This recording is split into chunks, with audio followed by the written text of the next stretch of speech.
Hello and welcome to the Fire in the Belly show. Today we'll have myself, Mighty Pete, and we have the Pia Jansson. Good afternoon. Good evening.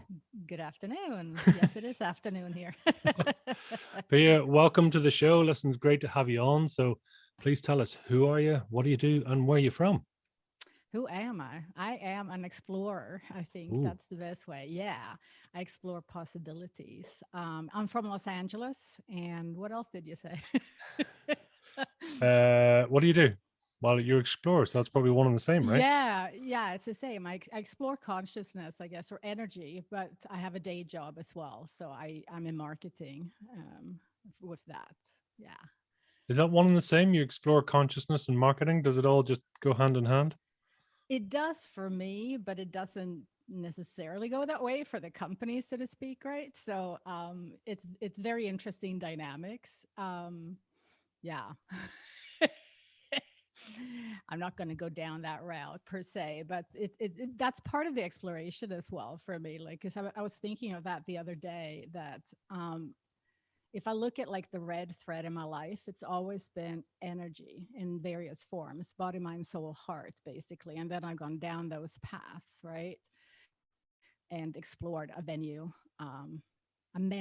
actually, of items throughout that path. And it's very interesting to look at it like, as you wake up, you see things in a different perspective, right? When you look back at your life, basically. So that's one of the things that I can look at that has been consistent, and this curiosity and energy exploration, seeking.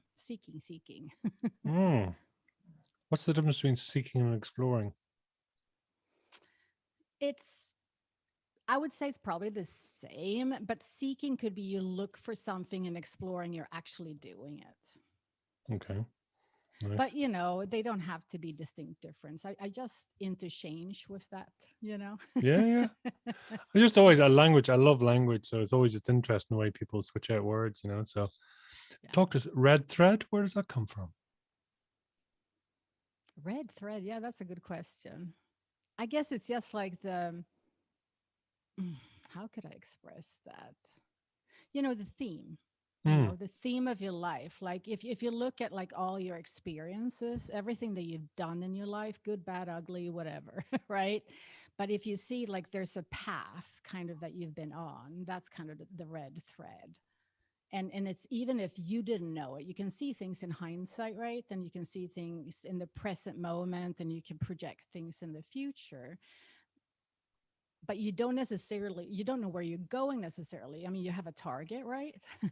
But you don't know. I mean, the target shifts also, right? That's the thing of a target versus a goal. A goal is more stagnant, if you will, right? But a target moves, and it allows for those adjustments as you go on your path, which is something that I need, right? Because I'm like have a loose framework structure. It can't be. If it's the box, I go nuts. I play outside of the box as much as I can. Are you a nonconformist? Is that too harsh? On some level, yeah, it's probably like that's the thing. Like I cater to rebels, right? Because I get that I'm a rebel, but a rebel can be in different ways. So it doesn't have to be that you're like out there screaming. It's more like you're different. You think different.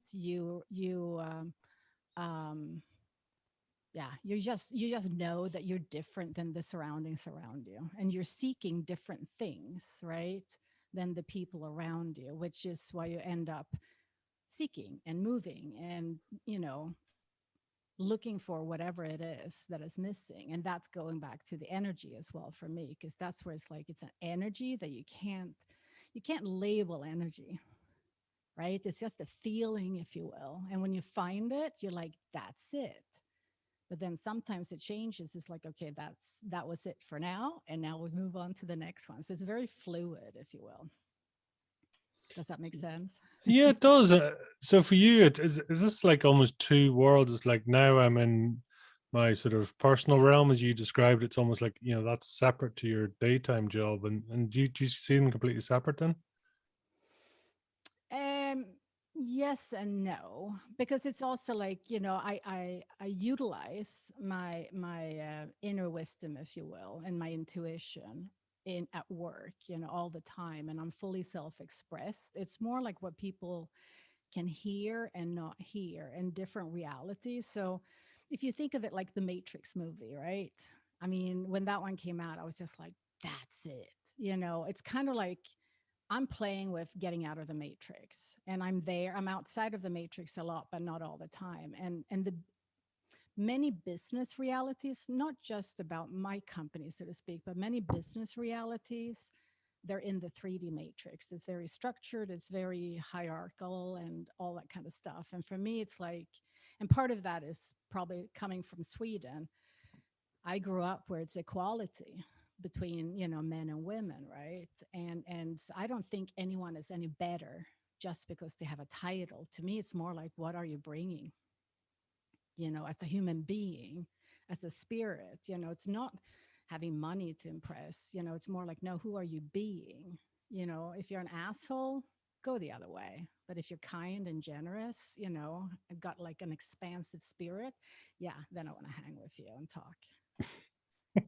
I'm loving this sort of European slash American. It kind of it's a kind of dances between the two. It's like, yeah, you're an asshole, but it's like,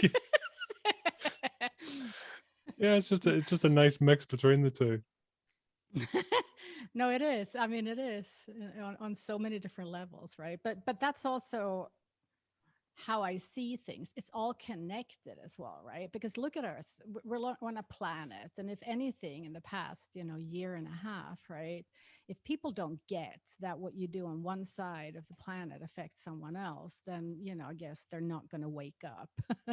But it goes down to like from the micro macro level, so to speak, right?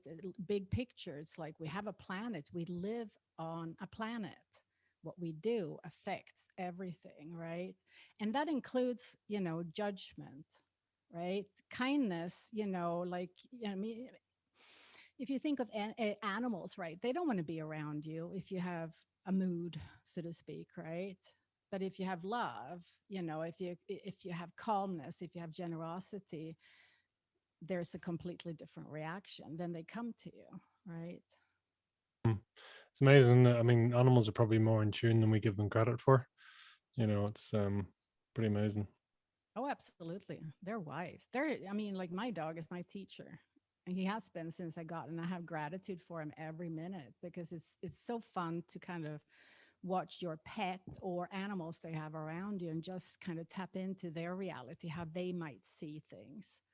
Those are the kind of things that I do. But I've been also playing a lot with energy and been in communities where that's a normal conversation. But many people don't stop long enough to even look at that. Like, why is it that you feel calm in nature? Why is it that there's no crazy thoughts in your head? Why is it that you feel an inner calm? Well, nature is very nurturing, right?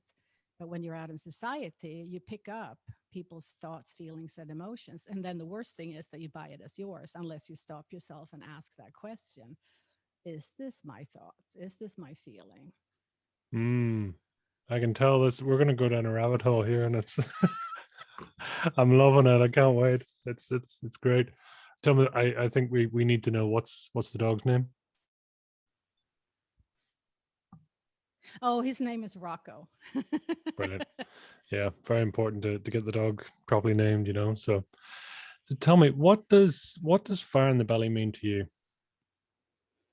Being connected to your passion, your mission, um, just being fully connected. I think body, mind, soul, heart, spirit, everything.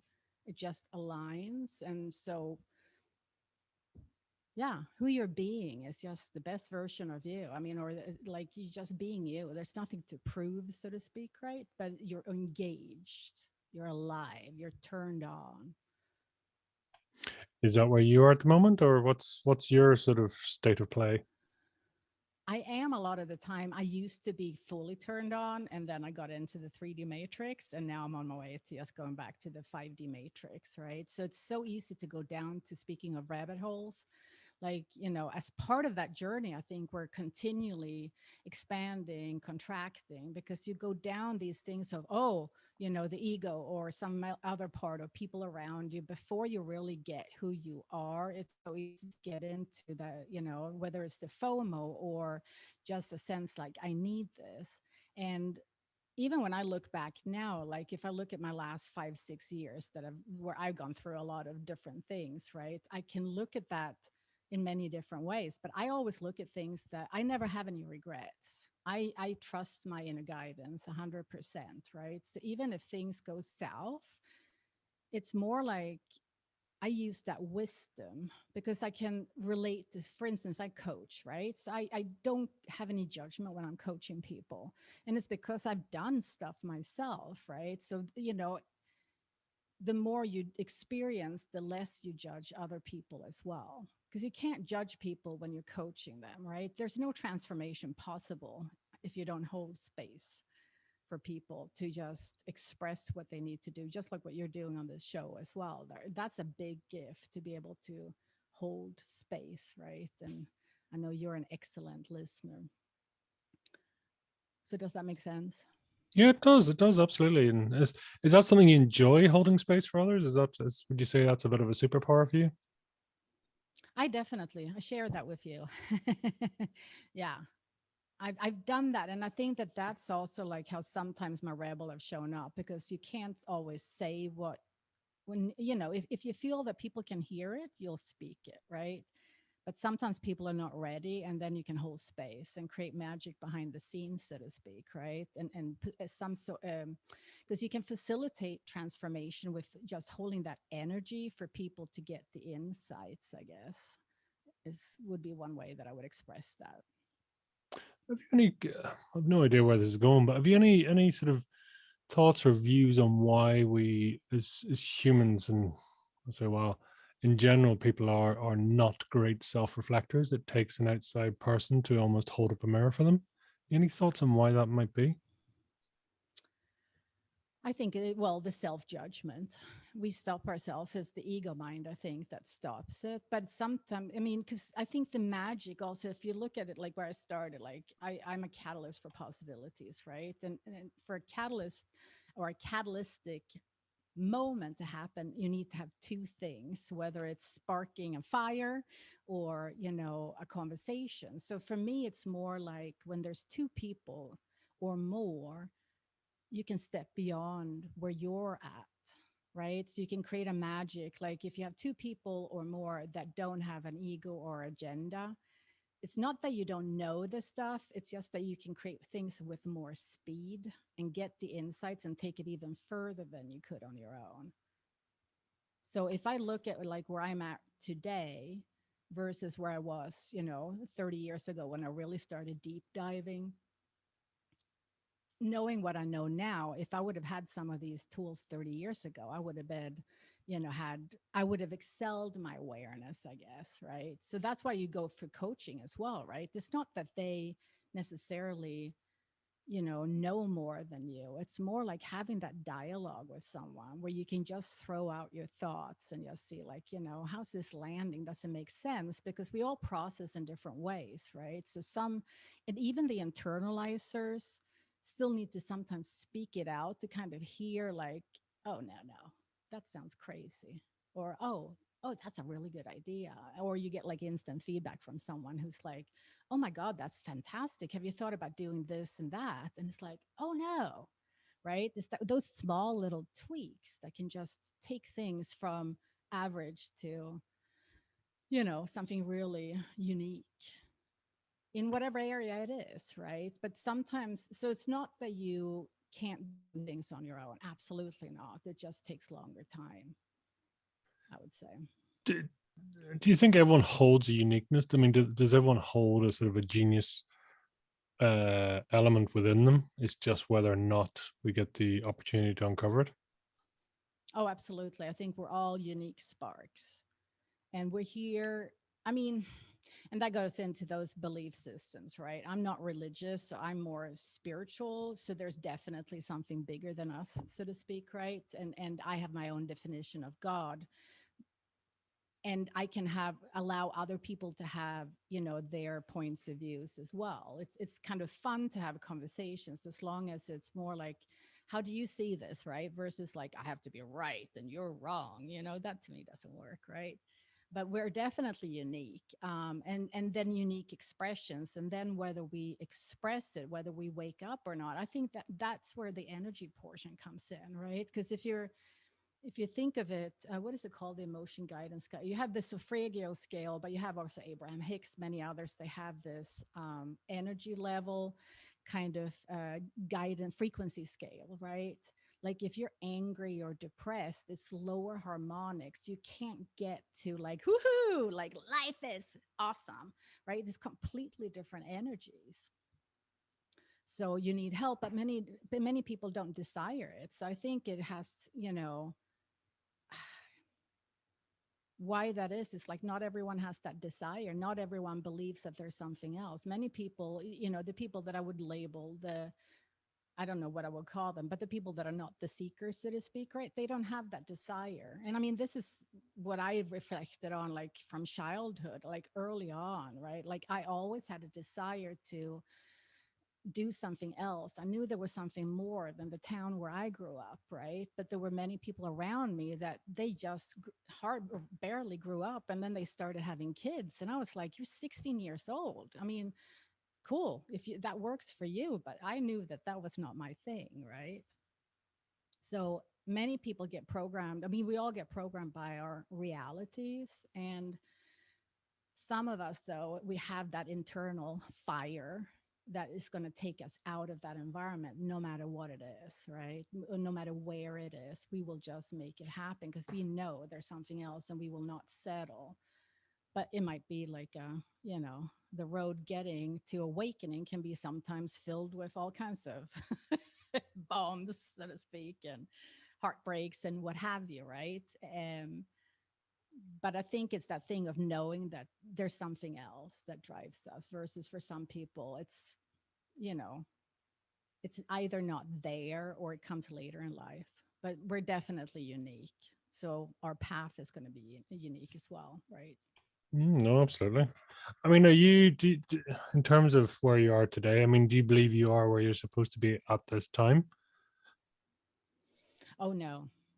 I mean, it's always going to be like a a forward thing because I'm a futurist, right? Because I can tap into the future on where I will be in a year and so forth. So I'm definitely I'm in like a gap right now in between places in many ways. I'm up to shift my game pretty big in the next year. Well, talk to us about that futurist. Is that, I mean, that's relying heavily on the imagination, the mind, spiritual connection, I assume, is it, or something else? It's kind of like an energy thing, right? It's there's just a sense of like it's kind of like when you make choices, right? It's like I don't know if you do it, but I've always done it. Like, do I go left or right? There's going to be one that is going to feel lighter. And then it's a matter of like, so when you look at the future, it could be like, okay, you have something in mind. So let's say there's a target that this is how I see myself. Because it starts with something like you have a desire for something, right? And then it's more like, okay, guide me in the moment to get there, right? And then the target might shift, as I said before, but it's still that you, even when you wander aimlessly, there's still a feeling, right? There's a feeling of desire, a desire of some sort. So it could be I desire to be happy, right? And that could be enough to just, have that as a target. It's not like it has to be, I'm going to have $100 million business. I would love to, right? But that could, um, that could also stop you if you put a big target before you even made your first million, so to speak, right? So, start with small nuggets, but you can still have a big target long term, if you will, right? I think I went off topic a little. That's okay. So, well, that's that's what the whole show's about. People, it's like one of these comedians that start off with a question, they end up like 3 blocks, you know, down the road. It's like I don't know where we started, but it's all cool. But it's the future thing. It's the future thing, right? So I Hmm. tap into the future. So whenever I'm making a choice, I kind of feel internally like if that's going to create more of what I desire or if that's the wrong way. And it's kind of like, put it into a practical example. It could be like, you're looking for a new house to buy, right? You walk into that house. Don't you ever have a gut feeling or something that, mm, this house has a good mojo? Like I can do whatever it is that I want with it. Mm. Yeah. Versus you'll come into another place and it's either the neighborhood or the house. It's just like, no. That's kind of like tapping into the future. It's a more pragmatic, version of it, right? Totally. Do people get you? Because I mean, I love this conversation. I love going, we talk about energy, we talk about, levels of consciousness and all the rest. Or does everyone get you, do you think? Or do some people just sit back and go, yeah, don't know? Yeah, I mean that's what I mean. Like, so you have to adjust your conversations to the audience, right? So Mm, I don't know how aware your people are, but I also know that if you're drawn to listen to a podcast, it's because there's something there for you. mm, So yeah, so that's also like why some of the modalities that I use in my coaching kind of bridges that gap, because they give you that, you know the logical brain feed, so you can then transition to more energy conversations, right? Because many of the people, or the majority of the people that I work with, are people that are not energy aware. They're super aware but they don't know it. mm, So, but if I start talking energy, even though I would say it's more common now, than it has, because energy is all around us. For goodness sake, God is energy. So mm. nobody has a problem talking about God, but, energy for everything else, that's, where people kind of stop themselves sometimes, right? But I think, we're, what is it, 8 to 9 billion people on this planet, right? So I don't need to talk to all of them, right? No, true, true. We're all different things. Talk to me about, because, the your intuition and your knowingness comes, it comes into play quite heavily in certain areas as you talk. I mean, for you, where does the knowingness come from? Do you have clarity on that? Oh, it's spirit. So that goes back to that connection, right? So it's an inner, it's a full body in many ways, like body, like the heart, the spiritual, the brain, everything, right? Beyond. I don't know. It's like an inner compass. Um, I've had it since I was a kid. I mean, I remember, like, we would go abroad, for family trips as a kid, right? I remember once we went to Greece. We had never been there. I think it was Crete or something like that. And we had just landed, dropped our bags at the hotel. We went out for dinner, and then we were going to go back home. And I immediately took charge and led the family home. Nobody even objected to me guiding them, but I mean that happened all the time. And I mean, I was 10 years old, right? So that happened all the time. So that's that inner guidance that is always with us, the thing that guides us to, like, oh, don't go there. Or, we all have the guidance. It's more like if we listen to it or not, because it's so easy to block it out, because we have, especially now, right, there's so many distractions around us. When I look at like how what I've been through in my lifetime, 3 channels when I was like, 3 years old, there was no answering machines, nothing to what we have right now. It's pretty spectacular on many levels, right? And it's harder than ever, obviously, to tune out, unless you're like, for me, the ocean, the natural elements is what helps me also just get that zen. And even if it's just 5-10 minutes, just going out, being around the trees, being at the water, the marina that I live close to, it's just like, it's soothing for the soul. It's like a decompression, right? Or it just allows you to think again, get clear. Yeah, and I can also do that at home, right? Because a lot of it has to do with breathing and expanding your inner space to just tune out the thoughts, right? So if you just imagine, I can do it if you want to. You want me to take you through a little quick exercise on Yeah, how sure, to go for it. turn off mind chatter? Yeah. So basically, you just close your eyes and then, just take deep breaths. And for every breath that you take, connect with your, that inner being, that person that talks to you, that energy, the who you are on the inside, if you will. And first of all, is that energy bigger than you, or are you in that energy, or is the energy in you, right?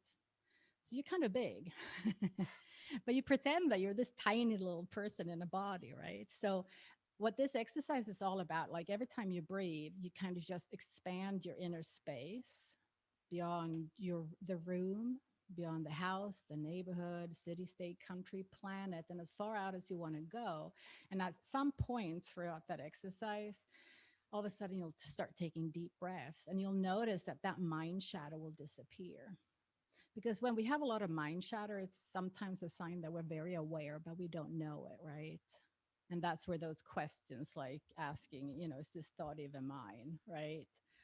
Comes in, so that you can kind of, say like, okay, cool, that was just a person who passed me on the street, or someone on the other side of the planet that I'm aware of, or a natural catastrophe that is about to happen, a volcano is about to erupt, or something like that, right? It's kind of, I took a course through an organization called Access Consciousness many years ago. So that's where I learned to ask questions, and I still don't ask enough questions.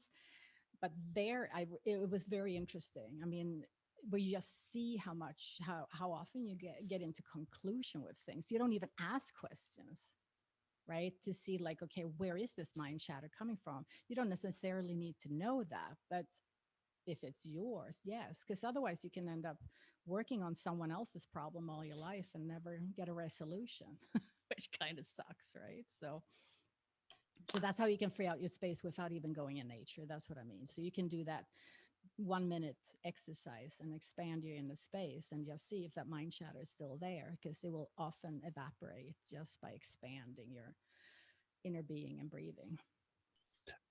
And you talk a bit about inner light. Can you sort of bring us through that and explain that to us, if you would? Your inner light. Hmm. Um, well, we're a being, right? Like, I mean, you could say personality, but it's more than that. It's like I've gone out there. Like I said, I'm an explorer, so I've gone out exploring in realms beyond. I mean, I was fascinated with sci-fi since childhood, right? So if just to give you a taste of where I've been playing, practical woo woo, as a mutual friend of us said. And I thought, like, that's really cool. I like that.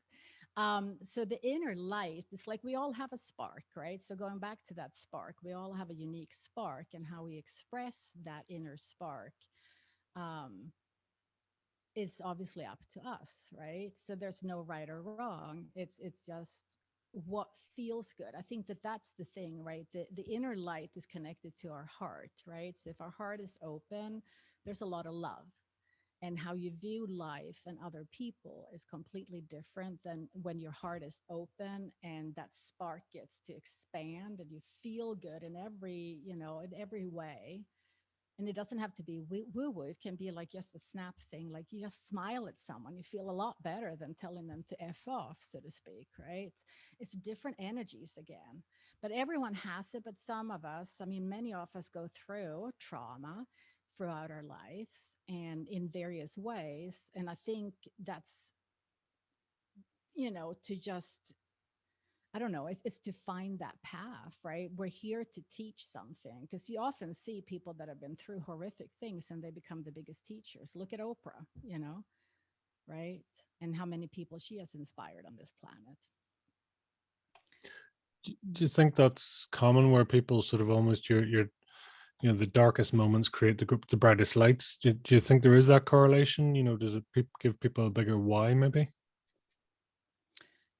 Yeah, I mean, even though I believe that anything is possible and I can go laughing all day long, even me, the biggest growth happens through the traumas.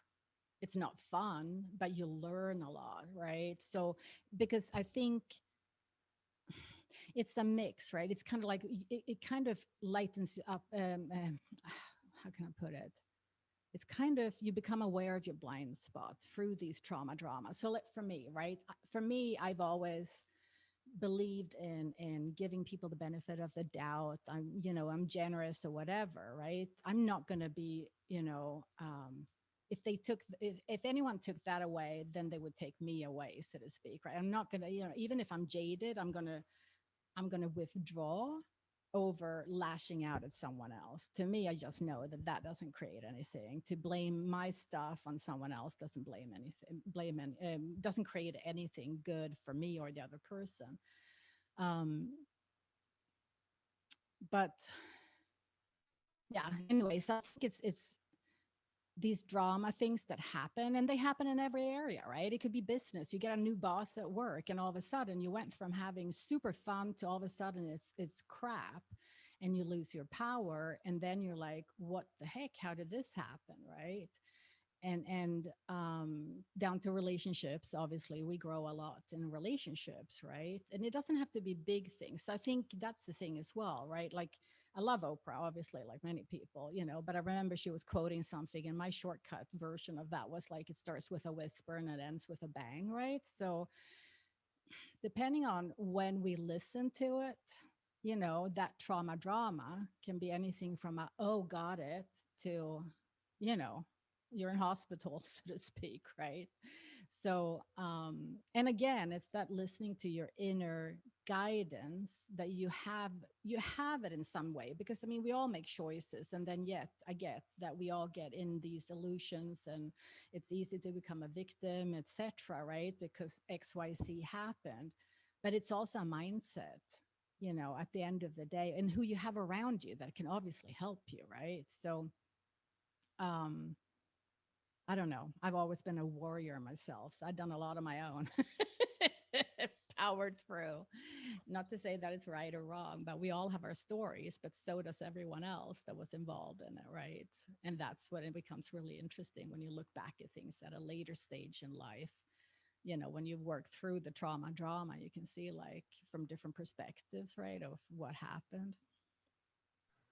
What was Mini Pia like? The mini version of you. Mini Pia, I was super happy. I was happy. I mean, my parents thought there was something wrong about me because I didn't cry until the first year and a half, they said. So I was just a happy baby. So, so my childhood was great. I was climbing trees and playing with the boys a lot, out a lot, like outdoors, rain or shine, playing in the neighborhood. It was very safe.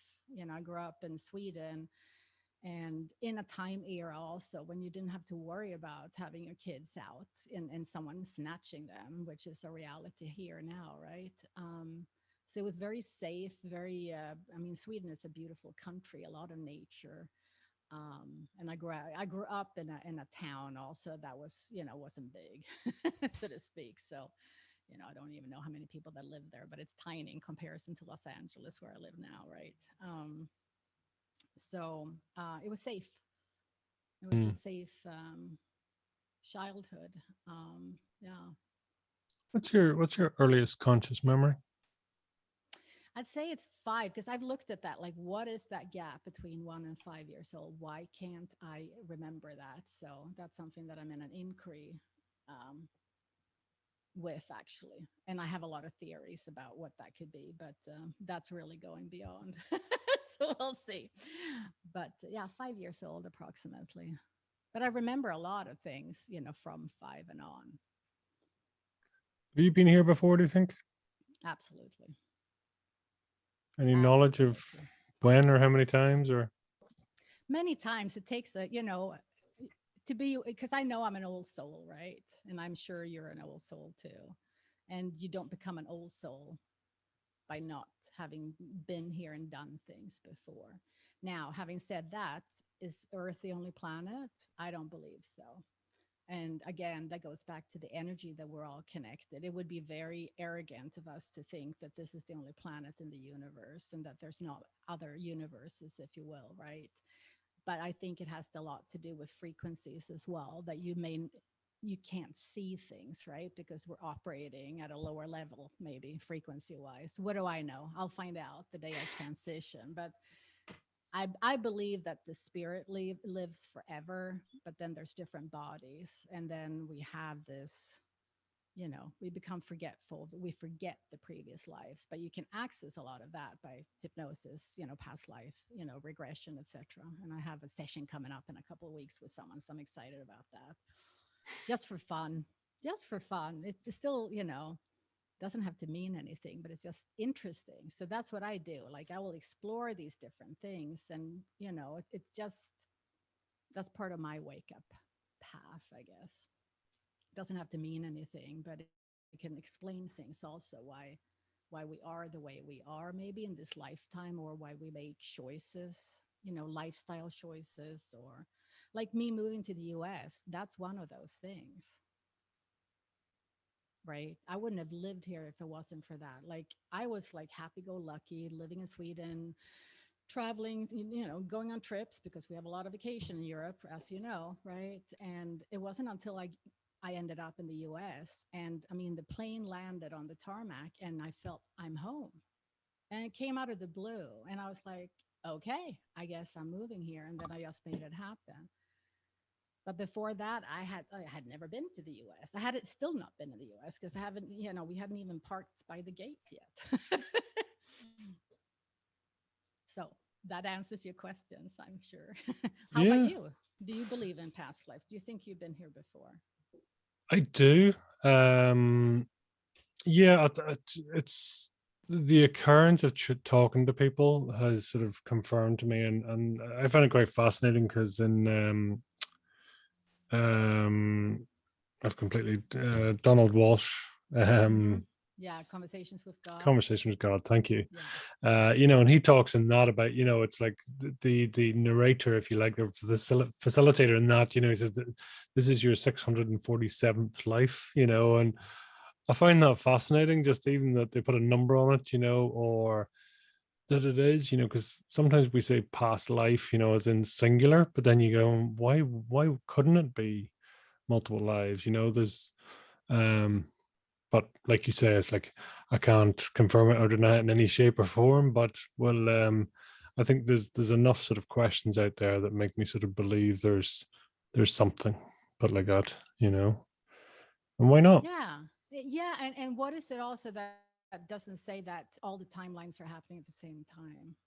Past, Mm, present, and future. So, I mean, I've explored a lot and that with different teachings that I've been on. And I've also been reading a lot with, there's this lady called Dolores Cannon, who she passed, close to 10 years ago. So, but she's written tons of books and she wrote them. She did started out with past life regression, etc. And then, she would get information through the people she was hypnotizing. So her books are in dialogue form, if you will. And there's a lot of things there that really twist your head and brain. Even for me, there's still things that I'm, processing, if you will, because it's so beyond. And then there's conflictual information of what's even true. But that's where you have to kind of tune into yourself, right? But even with from those books and many other things that I've read and courses I've taken and people I've been exposed to, etc., I'm clear for me that there's no doubt. I mean, I started out as a nurse and I was, sitting next to people as they were dying. So for me, I had that awareness early on in life. Now, I couldn't necessarily verbalize or vocalize what it was, but it was just an inner knowing that no, the spirit is here, and it just left the body because it's so black and white when someone passes and you're sitting next to them that, that light doesn't disappear. It left the body, but and there's science I think that is backing that up now too. So, but some people still can't be with that, but that's okay. you know mm, we're on different journeys. So again, what makes you happy, like in things like this, exploring the esoteric, beyond questions are cool to me. But I'm also very pragmatic at the same time, right? So that's what I'm saying. Like I'm not like, to me, it's like you can have really deep conversations, and just because you can tune into your own body, right? And ask yourself, if you ask your inner being, you know, inner mighty Pete there, truth, have I been here before in another body? And then, you'll get whatever response, works for you, so to speak, right? So there's no one way, right? I mean, do you follow the thought of almost, linear dimensions, if you like, that actually the best form of you and the worst form of you all exist, and it's just this is the chosen form at this time? Oh, I'm sure I've been and done everything. I mean, I've been male. I mean, I've been through wars. I've been an Indian. I know that for sure. That was one of the things that I got when I connected with the US when I landed. I had this strong sense that I'd been at least one or two Indians and warriors, like fighting the white man. So, of course, they were killing, and I was killed too. And I know that just even without doing hypnosis, so to speak, right? So, yeah, we've done all of that. So that's why the judgment piece becomes fun, very fun in a sense, but it's a tough one, right? Because we still have limits of what we can do, right? I mean, we have a hard time being with people that hurt other people. Like, why are they doing that? But when you look at things from a perspective of, that's their journey, their awareness level, they're not there yet, then you can kind of be with it. It doesn't make it right, but there's also a lot of things that we have rules and laws around that don't make sense. Mm. So you know someone made it up x number of years ago, right? But society is different, right? Like if you look at the kids today that are 20 to 30 years old, their awareness, because they grew up with a computer in front of them, right? They have had access to information that we didn't have, right? That was one of the gifts of the internet, right? Of connecting and seeing how things are around the planet without even having to travel. But there's still, obviously today we deal with like, okay, but what's true and what's not true, right? So that's where we've ended up now, and the only way you can sort that out is to travel around the globe yourself to whatever places you are attracted to, because anyone that travels knows the truth. You meet local people, you see that we have more in common, then we're not so different. We can look different on the outside, right? But we have more things in common. I mean, we're identical on the inside, for one. And so perspectives change. And then what's right in one country is wrong in another. And that's when you see it's all man made things. So different cultures, have different sets of rules, right? Mm. Take us back, if you will. I mean, you mentioned earlier on just about really your sort of your 3D version of you, and then your 5D version of you. That not everyone's going to follow that. So can you talk us through one, what the 3D version looks like, and then the five? What's the difference? I think the 3D is just basically you're going to work, you're doing your thing, you're living your life. You're not looking for anything outside of just, going to work, being with the family, or hanging with your friends and going bar hopping. And that's, getting shit faced on the weekend is like, that's awesome. That's like, all that people are seeking, I mean, I think that the Matrix illustrates that well in that sense, right? People just, minding their own business, not asking questions, just stopping themselves. It's kind of like when you lay down and look up at the sky, at the universe, and you look at like, ooh, what's out there? But then you stop yourself because it's like, ooh, can't go there. I'll go crazy kind of stuff, right? But I think so. 3D reality is just basically not, following your inner impulse. You just, you stay with, I can't say being a good girl, good boy thing either, but you will challenge it when you step out, because you get that you're so much more than just whatever the bodysuit has, whatever your profession, title, etc. is, right? So um 5D to me is basically when you know that you're a creator of your own reality, when you really own it, and you're an infinite being. And right now your name is Pete and mine is Pia. But it's like when you kind of use the energy around you that we can't see, but well, some people can see, but you can feel it, right? And some people can't. But I don't know if that it makes any more sense. But It it's also does. getting out of the scarcity, right? Because a lot in the 3D thing is a lot of scarcity thinking, holding on to things, and I want my piece. And instead of like 5D, is like there's an abundance. We live on an abundant planet. There's something for everyone. And but just because you have, like, competition is such a lie, for instance, right? And I think that's 3D, if anything. because you and I are unique. So we can have, like I've said to many people, we can do the same PowerPoint presentation. It's going to be two completely different experiences, and we're going to attract two different crowds as a result of it. Add then to that our education, our niche, our, desire, to do things, right? But especially like I've worked a lot with salespeople and, company leaders. It's like, they're unique and yeah. So I think like 3D has more rules of this is how you're supposed to be. It's more that type of thing, right? And if you're not that, then you're bad. Is there a 6D, 70, 80? I'm sure there is.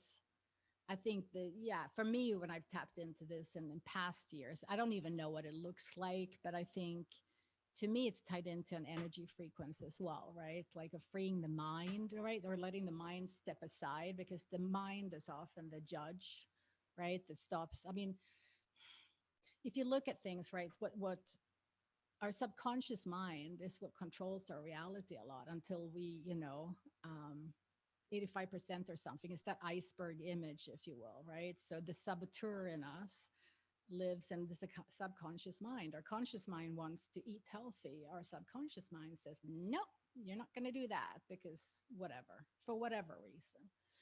Um, so that's kind of like maybe also the difference in a sense between the different energy levels, like 3D, 4, 5, 6, 7, 8, 9, 10, however high you go, right? That it's getting things up in your awareness field. Because once you know, that's the key, right? With growth, like once you know, whatever it is, like let's say something has been missing or there's a problem, right? Once you get the solution, then you have a choice and you can actually do something about it. But until you do, you're just on this hunt trying to find a solution, right? um, but some people, I think, in the 3D reality, they don't even look or think that there things can be changed. They just buy into the group consciousness and don't question it. So it's like that free thinking, is 5D to me, right? When you get that it's so much bigger than this one problem or this country or this whatever. It's I don't know. It's more big picture. Do you, Um, do you think this conversation is actually happening, or do you think it's all in your imagination? That's a good question. Believe me, I've looked at that. It could be a big game, right? Like if you look at it, like if we're in a video game, so to speak, that someone else bigger than us, whatever, is playing. Believe me, I've thought about that. But that's the thing that can just make you crazy if you start thinking about it too much, right? It's like, okay, it is what it is. It's just a big, because a lot of people, a lot of teachings, a lot of movies, they bring up this thing of like, it's just an illusion, right? That we're just as a group consciousness are recreating every day. I haven't busted that one myself, but because I just can't go beyond that at this point, but it would be cool to know. And maybe it's something that we don't know until we leave or until we leave, have an awareness level where we can actually see things clearly, right? So, that's why we live many lifetimes. That's kind of why I go back to that, because you can't sort it all out in one lifetime unless, you're coming into this life. Because, I mean, you must have seen that with your kids, right? When a baby, a newborn baby shows clearly, like there's different spirits in them, right? And they have very clear boundaries of what's okay and what's not okay, right? Like touch, for instance, right? If they don't want to be touched, they will show it clearly, but then they're taught, throughout their life of what this is what how we do things here. Yeah, it's fascinating, isn't it? It's well, what for you is a powerful approach or a powerful question as opposed to maybe a disempowering question or approach? Well, you have the classic, like, oh, it can't get any better than this, right? Many people say that. And I was like, if you just feel the energy of that, do you feel like, woohoo? When you say that to me, it feels like, you reach the top and now you're going down. And another question is, and this comes from Axis as well, it's like, how does it get any better than this?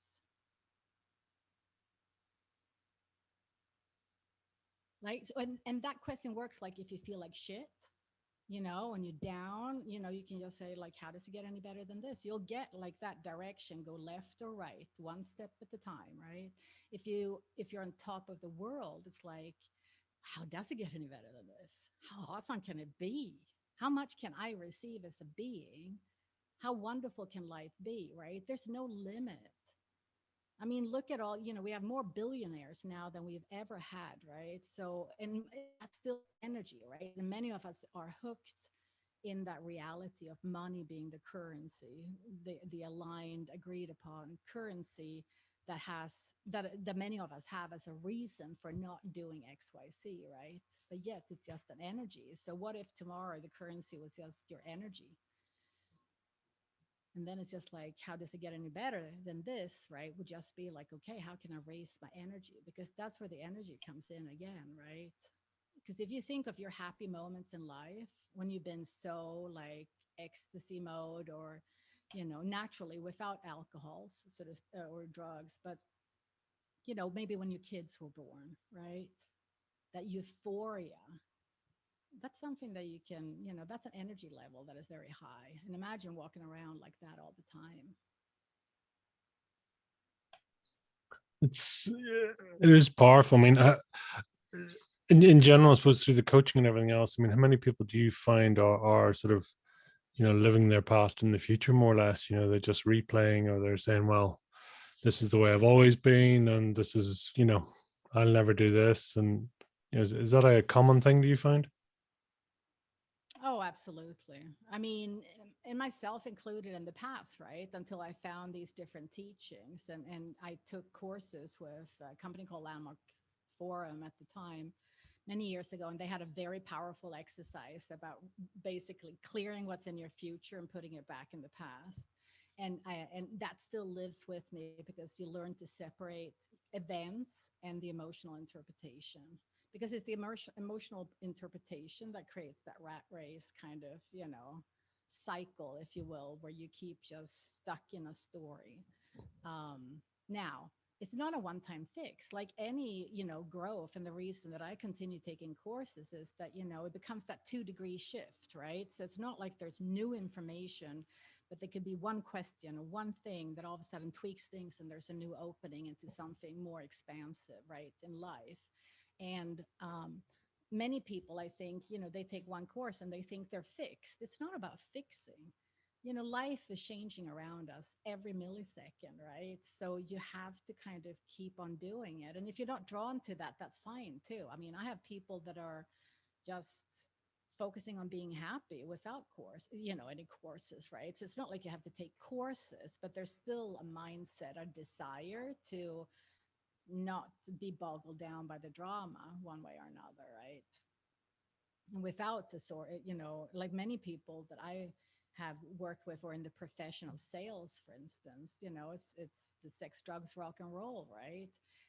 They tune down their awareness, and we all do that to some extent, right? Say, whether it's food, alcohol, drugs, whatever, right? When there's energies we can't be with, we do whatever to dumb ourselves down, and then enough sugar, and then we'll crash, right? Fall asleep. And I think everyone does that, so there's absolutely no right or wrong until you see like, okay, why do I keep sabotaging myself? Okay, what choices can I make now? And then, to make that shift and create a new story, or create a new opening, or what have you, right? To stop that cycle. And indirectly you end up putting that, um, the future that you would have lived if you didn't make any changes, you put that back in the past, so to speak. Well, what brings out the best in you? Or where would we find you in your most powerful form? Outdoors, for sure. um, Outdoors in nature is a lot. That's like, I have fun. I've always been very animated, I guess. So, rollerblading used to be something I did a lot. I haven't, I stopped when I got my dog. It's whatever. Um, But rollerblading, and that was like, especially here, like, rollerblading along the beach, and it's like early in the morning, and there's stillness, and like just be with, the elements. That's something that I love. But also being with, friends, and because I've done a lot of energy as well, when I can hang out with friends and do energy processes and play with bodies and stuff, that's really fun too. But it's also having deep conversations with people like this, right? Like that's something I thrive on. I'm not a person, I'm not a person for shallow stuff. I'll just like whatever. I can, keep my mouth shut, but I'm not going to hang around. It's like life's too short, you have to enjoy every minute. So I can find fun anywhere, but so it's a combination of honoring all the different parts of me, I guess. But outdoors is definitely a big need. And how attuned or how sensitive do you find yourself to it? So, other energies of others and moods of others, etc. Is that something you have to sort of self care, or is it something you can manage? Yeah, no, I'm an empath. So, that's where those questions come in of who does it belong to and expanding your field. Because when you do that, then you can, it's not about contracting yourself. It's more like if you imagine if you're so big that nothing can stick on you. But if you're like this, it's kind of like in an argument as well, right? Like if you have your barriers up, it bounces back and forth. But if you are so expansive, people can only scream at you for so long if that's your reality, right? If people start screaming at me, it's like, yeah, that's not something that I have often and I don't tolerate because I don't think that that's cool. But I think you can have conversations long before it has to go that way, right? Um, so, does that answer your question? Yeah, no, it's always interesting to see where where everyone lies, in terms of, I don't know. It's, yeah, self preservation, also standing by your convictions and being able to follow your path. I think that's, how clear you are, and how willing you are to step aside or maybe go against, you know, conforming or whatever, and just sort of lean into what feels right for you. Because I mean, you come across as very feeling, very kinesthetic, very touch base. Is that a fair statement? Yeah, absolutely. I mean, the thing is that there's judgment along the path. I mean, it's kind of like you don't become Richard Branson without being ridiculed, right? Like when I so people will always, make you wrong when you do something out of the norm, right? And then once you become successful, then they want to hang with you. I mean, that's how some people operate, and you don't want to have them as friends necessarily, but there's going to always be the haters, so to speak, the people that are hater that is so have such low consciousness levels that they feel so crappy that they just have to spew it out on others. I don't hang with them, and I think that that's okay, right? I don't have to, but um say again when I lose my thread lost my thread here. Judgment and energy. Yeah, it's, well, a mixture of preservation, but also then you know how others affect and you affect your own energy, really. Yeah. So I mean, there's many different, techniques, teachings, what have you. But I think the key is still being so centered in yourself as well, and the fact that you can know that, like I automatically ask those questions, like, is this mine? Especially if you get feelings also that are or moods that are not normally yours, right? You have to kind of look at like, okay, what just happened here? Okay, you can just disregard it when you're space, it doesn't stick you. But then when things stick you is when you're at a lower level, you're tired, or you overwhelmed because you work too much or whatever the deal is, right? That's when things will stick us. So it takes a little bit more. And again, that goes back to that thing of being two. If you have a partner or a friend that can just get you out of that, it can be like a 1 minute shift your energy to shift it. It's really fast when you start working with, energy. It doesn't have to be a long drawn out process, but it's also getting to that space of just like, oh, I can just ask questions and I can have someone just clear that, help me clear it through questions and then clear the energy. How long have you been open to this, or how long have you been, thinking this way? Has it always been? I mean, you sort of mentioned you're always sort of this mindset, but I mean, through your corporate career and things like that, or your professional career, was this always the case, or has it just always been the background for you? I've always been different. I've always been, I mean, there's also like different phases and different levels of awareness, right? So it's been interesting at work. I've always been someone, I've done a career in getting things done. So I've been tapped into the other sides of me, right? Making it happen. But it's also, I'm in the zone a lot, right? So I'm also doing stuff that I'm good at, but I haven't, but I've also been bogged down a lot in the doing stuff just because, I just see stuff and then I get it done. So it's always been there, but it's also been a big difference. Also, like I remember when I moved from Sweden, where I was fully self-expressed in every area, work and off work, so to speak, right? Because that's just how the culture was, right? Like you were, you know, no hierarchy really, like at least at that time, and in the company that I was with, it was fun and it was a startup as well, right? And then I came here and it was like the corporate culture was very different, but I didn't change, but I also got hurt by it because I was too outspoken. So, people definitely didn't take well to it. And then I've had periods where I've been, holding it back, but the people that I work closely with, they totally know where I stand. I've always been very outspoken because I can. I mean, like I love business. It's like, and I'm on my second startup company that I was part of building from scratch this time, and so, you have ownership of a company when you're in there. So I can't just sit and let it go down. So I will speak my mind. But I think I'm one of the people, like the team, the people that I work with, they listen to me. But that's again that thing with our headquarter versus, subsidiary kind of thing where the consciousness is different. And where I'm there, I'm more of a nuisance, very inconvenient. But it's also different, yeah, different levels of consciousness, different levels of culture, maybe whatever, priorities, personalities again, right? What people think are important, right? It's always going to be different. But i've always been um, I've always been me. And I think the more growth that I've done, because I've always had this connection with my inner child, with the younger Pia, if you will, right?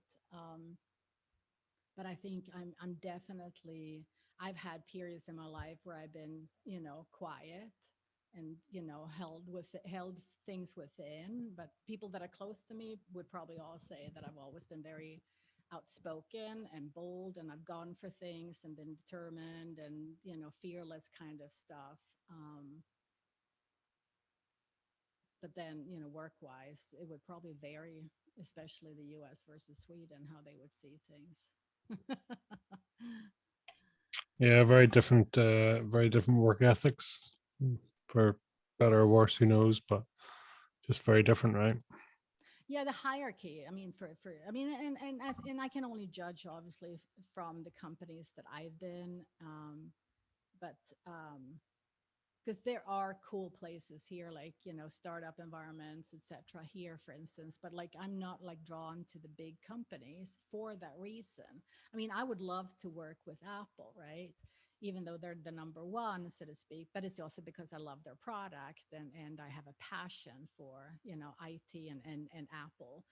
But I'm not like a corporate person, and I don't believe in working 24/7. I've done that with this company that I'm with for so many years, and it's just recently that I cut down. Speaking of the energy, right? The energy of the business, and started like, okay, When I stop working at the end of the day, it's like I really cut off that energy because I realized that I had been giving this, my day jobs, as I call it, all the energy, even off work hours, because I was so committed to it. And it doesn't mean that I'm less committed now. It's more that now I'm freeing up that energy to focus on my own business. But, my day job always had precedent over that, right?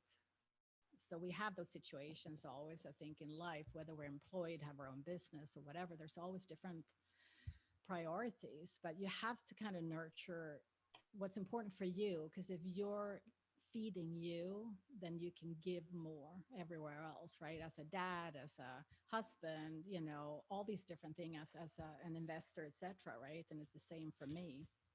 And that goes back to the uniqueness of you. And that's one of the things that I do in my coaching. I work with strengths, your talent, your natural hardwiring, and it's a really cool medal.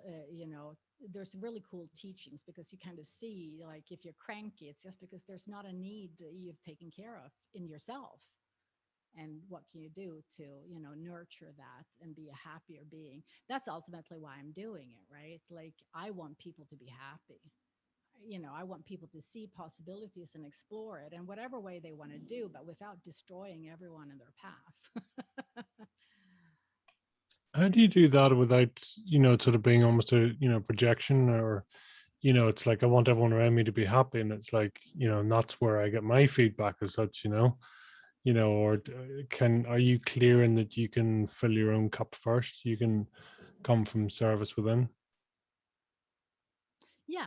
I mean, I can inspire. So that's where I bring to people of just feeling better often when I talk to them, right? Like I leave people feeling better so that they can see a possibility for them. It's not about ha ha ha ha all day long, so to speak, right? It is for some, but how that expresses itself, right? It could be that you have an inner calm. It could be, happiness is going to be just as uniquely expressed for each individual as the spark that we are. So it's not like it has to look in a certain way. It's more like the choices that we make, right? When we're really happy and fulfilled, internally, it's like the choices we make are completely different. I mean, people don't create war that are happy, right?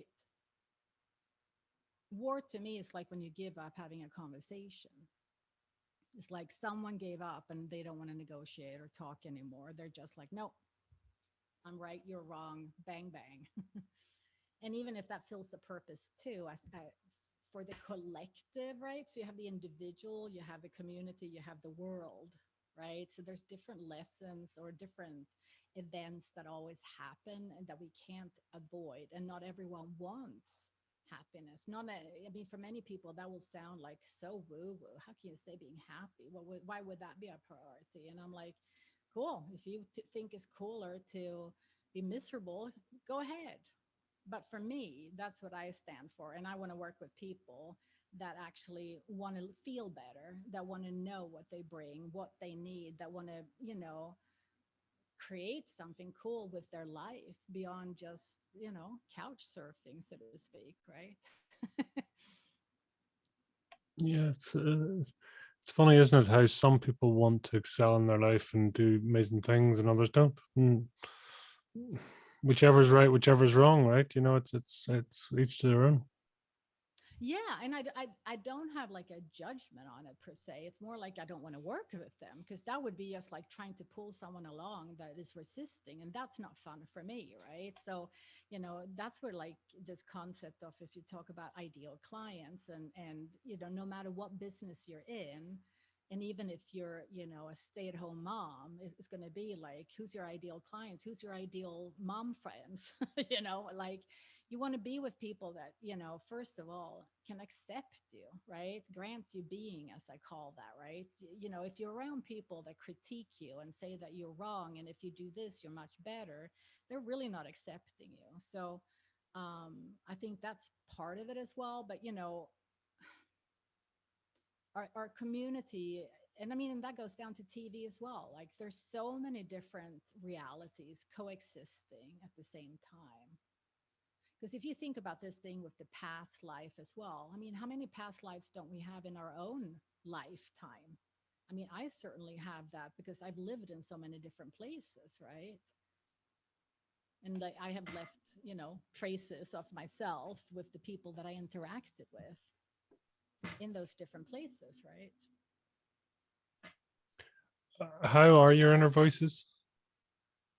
Oh, they're cool. I like my inner voice. I like myself. I love myself. I do. So, I mean, I'm a person who's like actually pretty happy. So even though I'm lower energy now, like I love to have fun. So I want to have more people that I can play and have fun with because I love to laugh. I laugh easily. Um, but it's nice also to be in periods where you have where you're introspective and just that's like that calm space as well. But I'm calm. I mean, I'm calm internally. um Excited as well right now. What would you describe as your core values or soul values, whichever? Well, values, it's always interesting. Integrity is super important to me. And with integrity, I mean, it's being your word, or if nothing else, getting communication and say, like you said, right, like I'm running late today. That's all it takes to be back in integrity. But to just blow someone off, that doesn't, you don't hang around me. If you blow me off continually, so to speak, right, and don't get in contact. So integrity is super important. And it's very basic to me. Yumminess. It's like I want to have yumminess. That's the best word. I used to say that like as a kid as well. It was all about yummy, yummy, yum yum. um, so it has to have that yummy feeling, if you will, right? Like it has to be fun. I'm like, like I'll hang out on my own rather than hanging with people that is a drag, right? So, I want to be with people that nurture who I am and that honors who I am, because I will do that for them. And it's, if there's two or more, that has to go both ways. It can't be a one-sided exploration, so to speak. Oh my God, there's so many. I'm blanking out now because I keep thinking about energetic priorities as well. But having fun is definitely a driver. However, fun looks like. So, I mean, and I apply that to, work all the time as well, right? It has to be fun. And if it's fun, I'm in the zone and I spend a lot of time in my zone. So, be creative. I love to create. So, What does creating look like for you, or what's your go-to spot? I'll do a lot of, design stuff, via the computer. But whether it's my website, just playing with it, I can lose hours, or like designing a flyer, or those kind of things. But it could also be like a database, as it used to be. So it's like a creative solution, if you will. So I'm not an illustrator, but I'm good at creating solutions, if you will. So it's all about and improving things as well. Upping the game, graphic design type stuff, right? But I'm not the virtuoso, but I love doing that kind of stuff. And creative can also be like I've done all kinds of stuff, like sewing and knitting and all that kind of stuff as I was younger.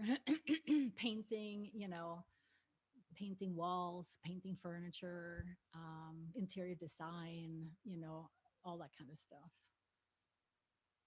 Whatever the flavor is, there's certain things, but there's always something creative, a creative aspect, I think, or approach, and that anything is possible. That's the most important thing. When people say no, it can't happen, I says yes, it can. Watch me. What inspires you then? I mean, is it, well, you tell me. What inspires me? What in general? Yeah. I think it's just it goes back to that fun thing of just creating a better place, for everyone somehow. Um, I used to have this game when I was younger. I would just like, hey, with a smile to everyone, and just have as a sport to see if they could receive it. And it was so interesting, how that little thing could make someone's day, and how some people would, well, there was only one person. I worked as a mailman for, a short period of time, and it was very interesting, right? I've had a lot of different professions, so that's been part of my seeker thing. And the judgment that people would have, like, you're a mailman, you're below me, right, kind of thing. And there was only one person that was like super assistant. She never would even give a smirk. Nothing. She was like, to like, she wouldn't even say thank you when I delivered the mail. Because I had like a business district. Everyone else was like, hey, you're here. Oh, cool, So that's inspiration for me. Like, if I look at the people that I love, they have that, right? And they're the people that also have created what I haven't created myself as well, right? Um, they have that energy. That inspires me when I see people that have this bubbly, happy, expansive energy. I want to be around them. And it doesn't matter what they're selling, so to speak. It just feels yummy to be in their space, and they show me what's possible for me, right? Because we don't see these people. I mean, how many times have you found people that have a super big community once you find out about this person, and you had no idea? Like, I've seen that with so many teachers, or people, especially here in the US, right, where you really get how many people 329 million people are, right? Because you find a new teacher and they have millions of followers, but they're still not, known, except for in this, particular um, vibration, I guess it is, right? So it's been very interesting to see that there is an abundance. There's plenty for everyone, and everyone that we get exposed to, be inspired by them. So that's what inspires me. It inspires me to see what's possible when I see other people that have achieved, I guess it comes down to like, it's not, they're happy. Whatever their happy looks like, right? And that's going to be different. And so for some people, it could be that someone just is like this awesome super mom, and she inspires me. I mean, I have a coworker and his wife, she posts on Facebook all the time, and they have this beautiful family, with 5 kids. And every time, I mean, I get that energy from her, because she's just being and sharing about her kids and her community. So it doesn't have to be like this, you don't have to be Oprah. Going back to Oprah, so to speak, it's wonderful to be Oprah, but we can't all be that, right? So we all have different followings on different levels, depending on how known we become. And I don't have to be known by the world. So we have different drivers, right? How about you? What inspires you? I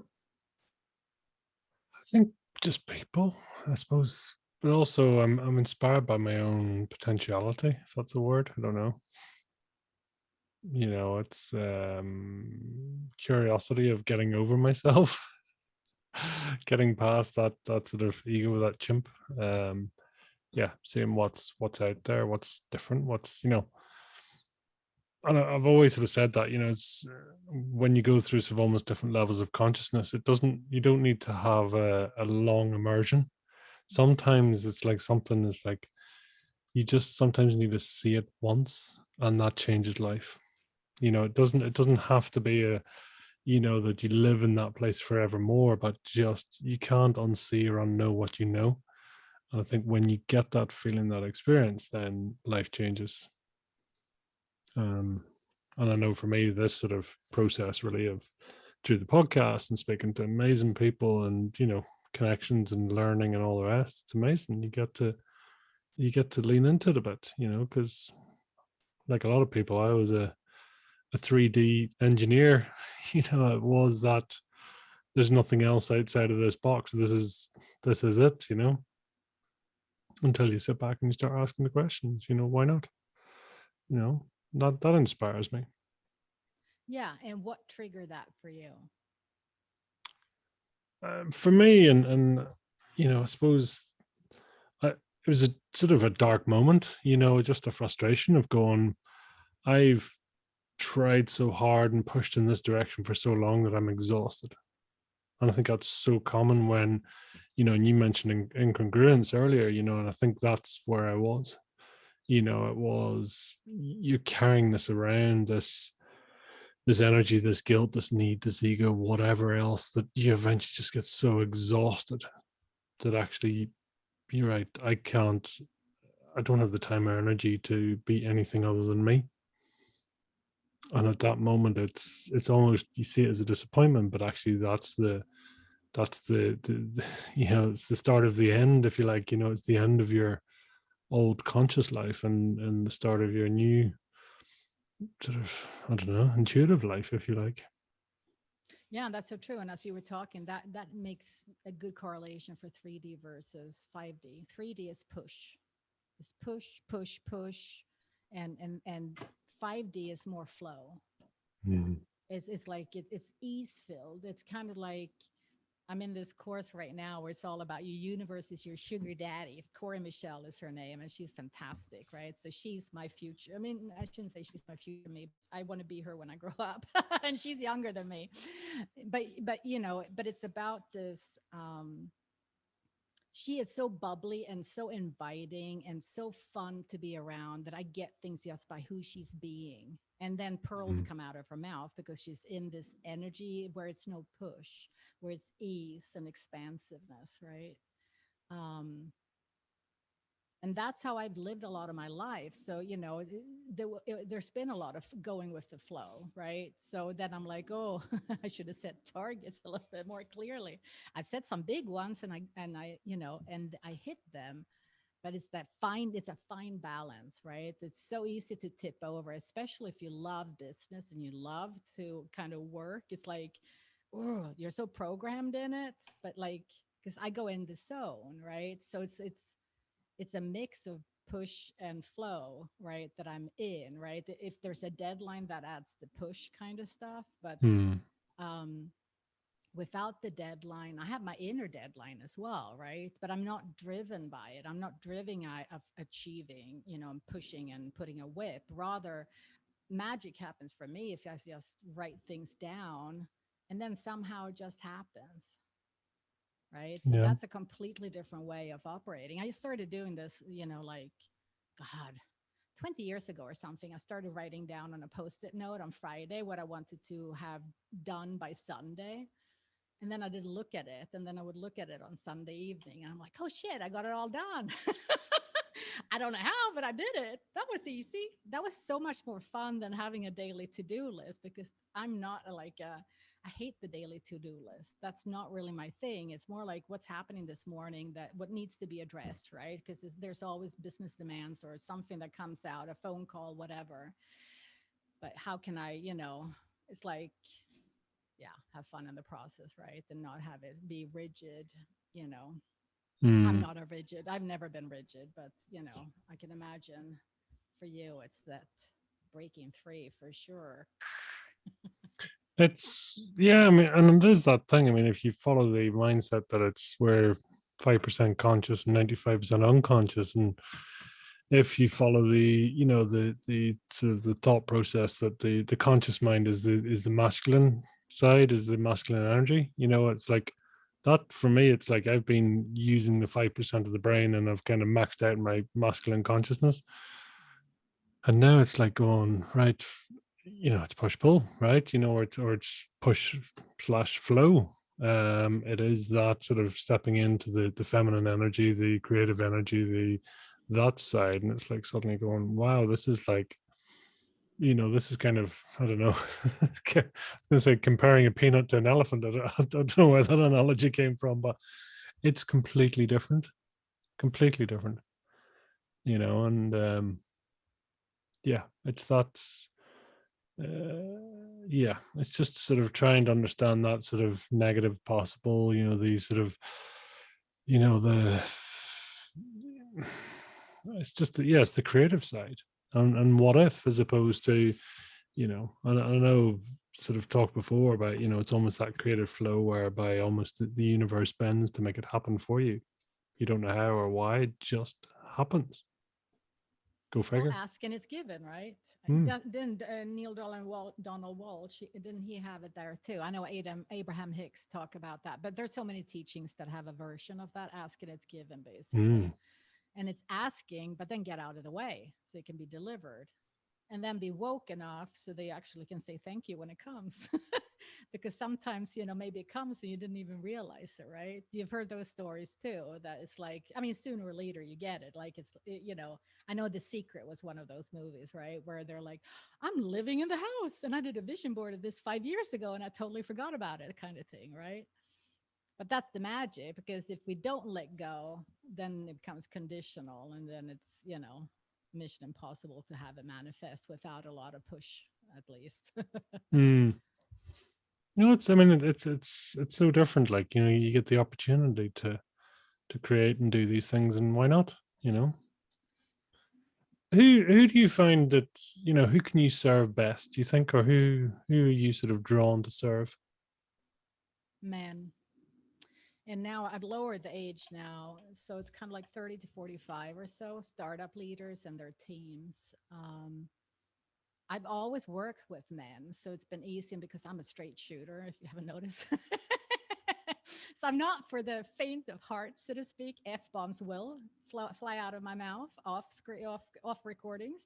Um, I'm all about making people feel comfortable, and people trust me quickly, and men especially, right? So I often have conversations with them. I've often been the work wife, so to speak, right? The right hand woman to all the bosses that I've had. So, I love to strategize as well. I love business, right? So for me, it's that combination, that bridge of opening up people's hearts in a safe environment, but also applying, strategizing business wise, so to speak, right? But building confidence, because if you're confident as a leader, and you're connected internally, so to speak, business goes is better as well, and it's better for your employees, etc. So yeah, that's kind of my niche. Not that I would say no to women, but it takes more of a driven woman that wants to actually, not the people that want to see change, right? I'm not for people that want to stay the same. I'm for the people that actually want to move forward, that want to create something different, that are ready, and that are interested in exploring who they are. And it's not woo woo, right? So even if I've talked a lot about energy right now, it is part of it, but we do it through the lens of who the person is, so that it becomes a language that they can understand, because you look at your own life, right? That's what coaching is. You have conversations, and then you go out on your life and you kind of see it like, okay, how are things playing out right now? And that's how you get the awareness of what energy is for you. And then you get a language, and then it's easier to understand. What's coming up for you? Do you think? What's, I mean, putting it out there. What's on your to do? I mean, you've a couple of books there you've been working with as well, and Yeah. your program, and it sounds like you've a lot in the pipeline, if you like. There's a lot in the pipeline. There's some big shifts coming, because I'm doing pivots. You and I, were in a course, and recently with Alexander, that was, a previous guest of yours, and through that course, it was like a lot of those 2 degrees, but I also got my purpose, which I didn't have before. Like it was like, I mean, I had versions of it. I had my why, I had, a bunch of different things, but sometimes, that's what opens up different wording, right? So it's like I can look at things, and it's like I have it in 5 different places, said in different ways, right? Like being a catalyst for possibilities, right? That's one way. I've had that for, 15 years or whatever. But now, with the purpose that I got through Alexander, that creates a shift. And from there, I've gone to and I'm still in the process of it, but what I've been drawn to in many years is to do more like, because one-on-one is my thing. I can do small groups, but I'm not looking for the big audience. I'm looking to work one-on-one with company leaders, startup in specific, because that's what I've been doing a lot, so I can contribute, but it's not like a, deal breaker per se. Um, um, what was I going with that? I lost my thread. I goals and what's out know. there and what's coming. Oh yeah, yeah, yeah, yeah. So I'm still, so I'm shifting into more like the high ticket kind of, one on one, because I see myself also, because I've always been that person, like, I'm a trusted person because I don't spill the beans, if you will, right? So whatever is said in a conversation stays between me and that individual, and I let it go. I remember it that for the sessions, but I don't, let that be part of my reality. So I've always had that sense. So if you talk about things that you have an awareness of for many, many years, and in recent years, I was, people would connect me that had courses about high ticket, and I was like, I have no clue about that. So that's my journey right now. That's what I'm shifting into. And I know that the key for me is all about that, expanding into that energy of being the person, because I have all the knowledge. I have, I've taken so many courses over my life. So, and I've contributed along the way. It's more being able to express it. So that's definitely what's next. And also the book that I started writing on. I've done it before. I mean, I've done like book chapters and collaborative books. And the book that I'm writing now is basically going to be, I see it as a support tool for, the base course, the foundation course that I offer people, because it starts with kind of getting like who you are and taking people through these different processes, who you are, what makes you tick, getting turned on by life, right? Because that's really the tagline right now: create a life that turns you on from the boardroom to the bedroom. Because it's about when you're turned on, and it's not about that you're going to hump someone, so to speak. It's more like, it could be, but hump someone then that wants to hump you, so to speak, right? But you know but you get that energy, right? If you have that attitude, you got it going on kind of stuff, and you're in the boardroom and there's no ego, right? You're generous, you're expansive as a leader, you can listen to people, and that's when you create the most amazing meetings and brainstorms and all that kind of stuff, right? And then in the bedroom as well. And the reason I go in the full span is communication and everything being connected, right? Over the years, I've always been the go-to person since I was a kid. And especially when I moved here to the US as well, I found that many people didn't have those conversations. I would always say, like, but have you asked your partner? And they wouldn't even ask. And I'm like, and you wonder why it's not working in the bedroom, right?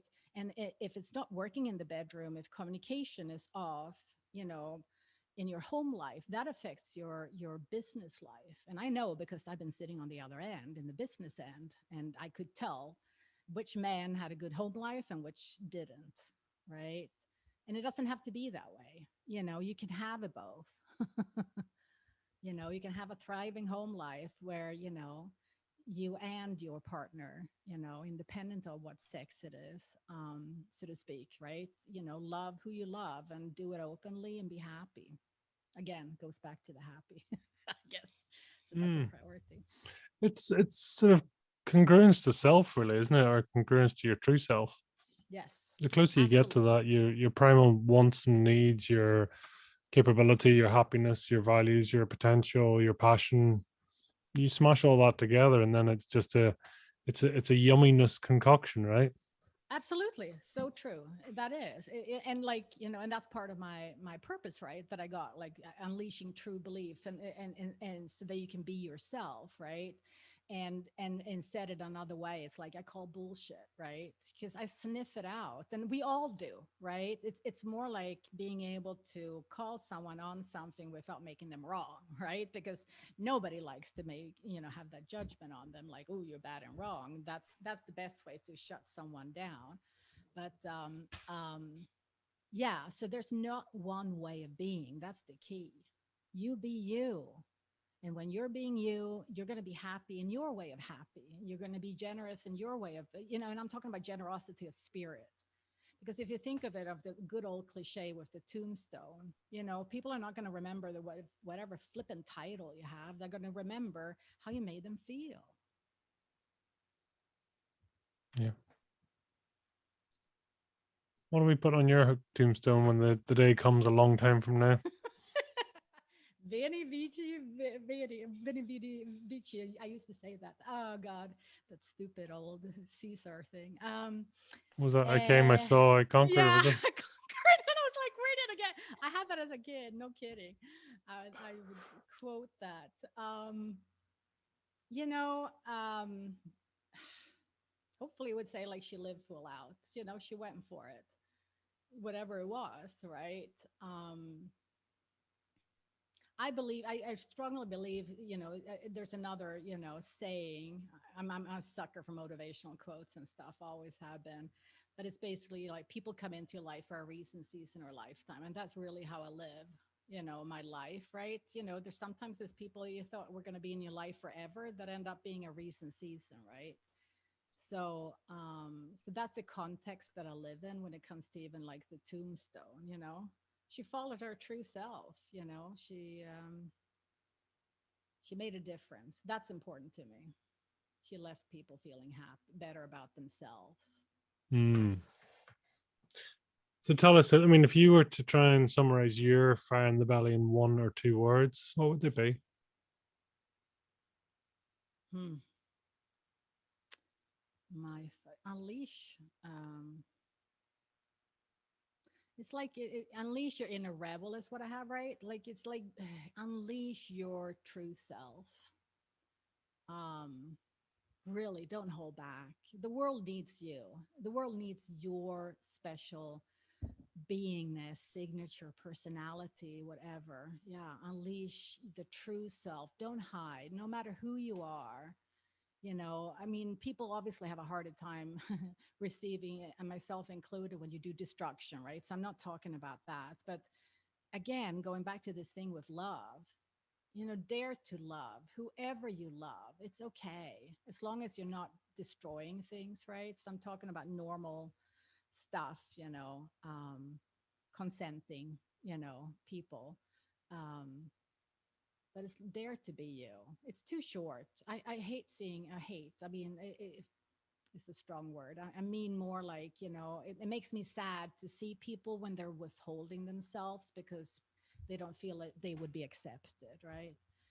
That to me is be you, because if nothing else you're going to be happy. Right, and nobody's going to have a higher interest in you than you. Yeah, and sort of stop you from dragging around all the baggage from the past too. Yeah, makes a lot of sense. Yeah, because how much of that is in projections, right? Things that people put on you on how it's supposed to be, right? Versus Mm. create your reality, create it in Mm. a way that works for you. It's powerful.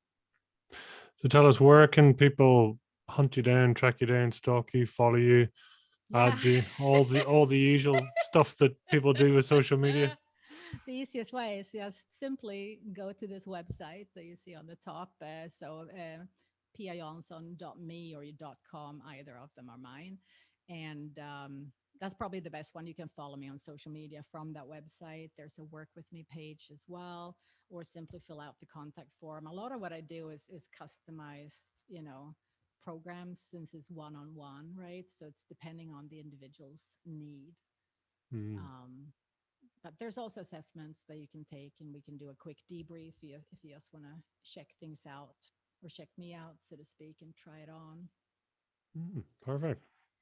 Your final thought you'd like to leave with the listeners? No, I would say just, be yourself.